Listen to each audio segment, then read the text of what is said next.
Some viewers may find the following video disturbing. Viewer discretion is advised. Welcome, everyone. Today we're going to be talking about the Bully of Skidmore Part 9. This is the story of Ken Rex McElroy. Now, when we last left off, we had talked about the misunderstanding that would happen on April 25th, 1980, between the McElroys and the Bowmankamps. And essentially this feud that started between the two would start over a bag of candy and a pack of cigarettes. And like I had said before, that if you talk to Bo Bowmankamp, he would just talk about what had happened, that it was a misunderstanding, and the McElroy stormed off. But if you talk to Ken McElroy, he would just tell you that they treated him like they were above him and they were beneath him. And he would more or less make this lie that the Bowmankamps referred to him and his family as a bunch of thieving McElroys. And it is at this time that not only Ken McElroy, but his daughters and his wife Trina began stalking Bo and Lois Bowmankamp on a regular basis. Ken and his daughters and Trina all would, on a very regular night, every night, would drive by the Bowmankamp's house, and they would park their truck and just sit there with their headlights on and just watch them. And if Bo Bowmankamp or Lois Bowmankamp were to peep their head through the window, they would brandish a shotgun and show it to both of them, and then shoot it in the air and drive off. And then they would return within between a few minutes to a couple hours later and do the same thing.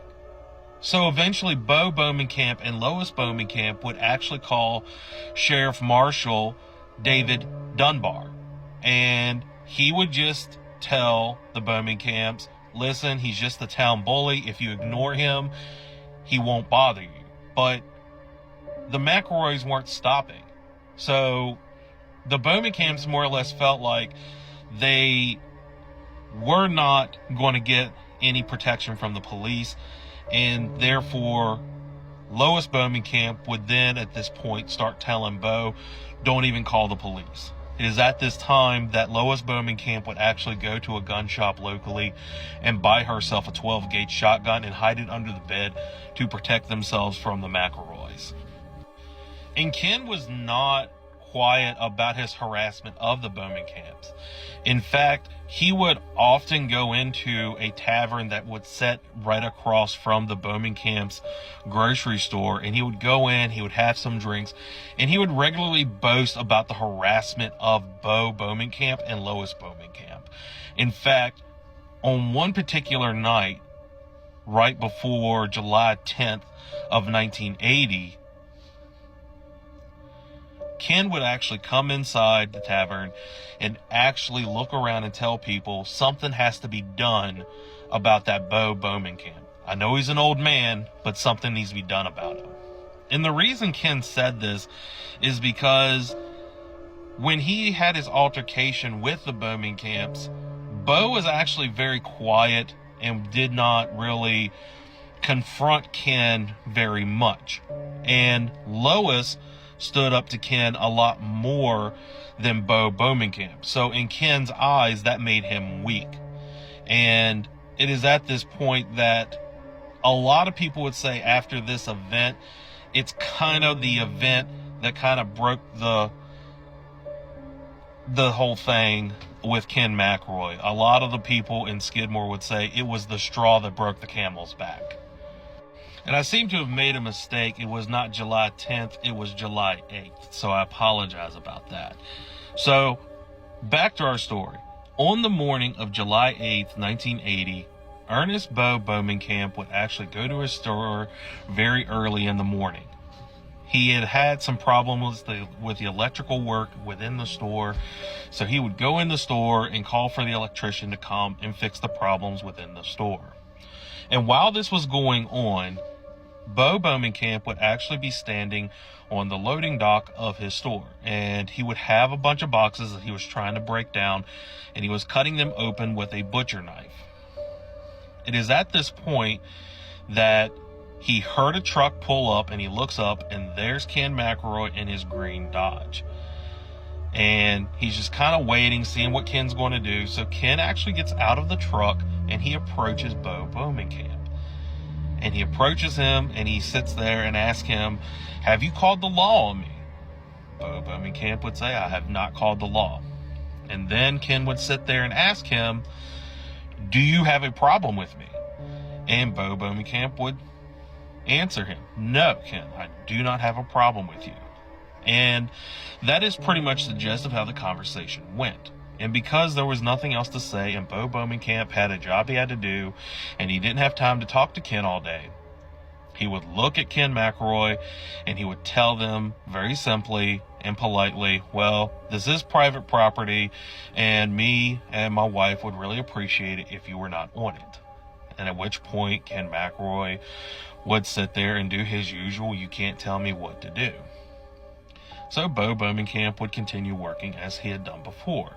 But he would notice Ken walking around to the front of the building where 4 men had started gathering. And he would watch Ken hand them each money out of his pocket, and they would run across to the tavern that was owned by Greg Clement across the street. It is also the same tavern that McElroy had sat there and made his statements about Bo Bowmankamp.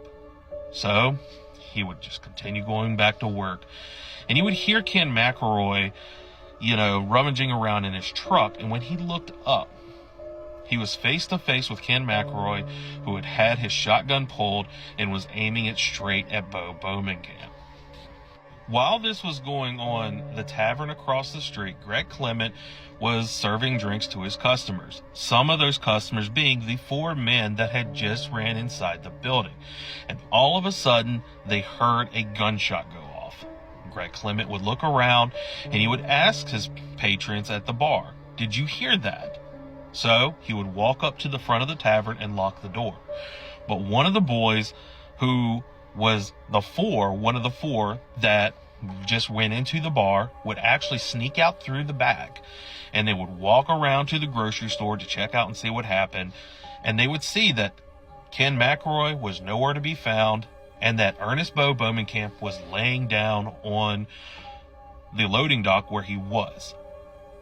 He had been shot in the neck, but luckily he was still alive. So the boy went running back to the tavern, began knocking on the door, and as soon as he ran in, he told Greg, "Somebody call the ambulance. The old man's been shot."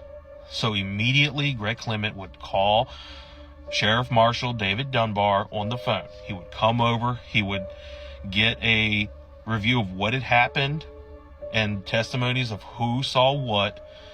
And it is at that point they sat there and told them they had saw Ken McElroy talking to Bo Bowmankamp, and he was the last person to see Bo before getting shot. It is at this point that Dunbar would go on the police radio and do a world manhunt for Ken McElroy. One of the people that would hear this radio and manhunt would be Dean Stratton, the very officer that Ken McElroy had pulled a gun on him earlier. And on an inkling, he had an idea that he would think that Ken McElroy was trying to avoid being arrested, so he would try to flee to Nebraska or to Kansas. So he would go over and take the fastest route to Kansas. And sure enough, as soon as he was sitting there in Kansas, he would see the green Dodge pickup truck coming directly into Kansas. So Dean Stratton would start on the chase, and he would get on the radio, and he would call for backup. And as he was calling for backup, he knew that Ken McElroy had a scanner that would pick up the police radio calls. And he would say on the radio, "Ken, I know you're listening. You need to pull over." And still nothing would happen. And eventually, Dean Stratton would also tell his backup, "Listen, the person that we're after has supposedly shot a man. He is armed and extremely dangerous." And it is at this point that Ken McElroy pulled over to where Dean Stratton and the rest of the police were there to arrest him for the shooting of Ernest Bo Bowmankamp.